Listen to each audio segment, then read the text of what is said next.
और कृषि मंत्री बादल पत्रलेख ने क्या कहा है, सुनिए। परसों जो ग्रामीण विकास मंत्रालय का 3 महत्वपूर्ण योजना जो यहाँ जो कामगार वापस लौट रहे हैं या राज्य में मौजूद है, उन हाथों को काम देने के लिए जो घोषणाएं माननीय मुख्यमंत्री जी के स्तर पर हुई, कृषि विभाग ने उसको स्टडी किया और हमें ज़रूरत लगा कि कहीं कहीं हमें कुछ बातों को साझा करने की ज़रूरत है। और उसी के तहत जो हमने पहले घोषणा किया था कि खेतों की बुआई और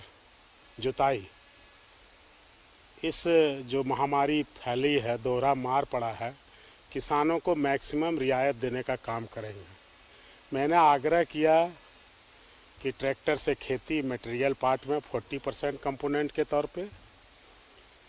और उसके साथ बीज, उर्वरक, इन सब चीज़ों को, और 60% पार्ट जुताई, धान की निराई या खरीफ फसल की निराई, और उसके साथ उसकी कटाई और उठाव, इन चीज़ों को आप यदि जोड़ दें तो मनरेगा के तहत जो 60-40 का रेशियो है, वो हम जो लेबर को पेमेंट करेंगे, उस पेमेंट से अन्न का उत्पादन होगा। यदि हम इस वे में करते हैं तो यदि हम उन्हें 3 महीना रोजगार देते हैं तो अगले 3 महीना के बाद उस रोजगार से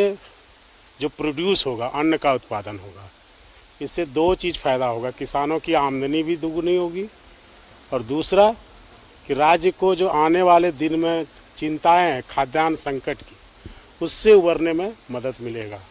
माननीय मुख्यमंत्री जी ने तुरंत इस पर संज्ञान लेते हुए इस राज्य के वरीय पदाधिकारियों को इस संदर्भ में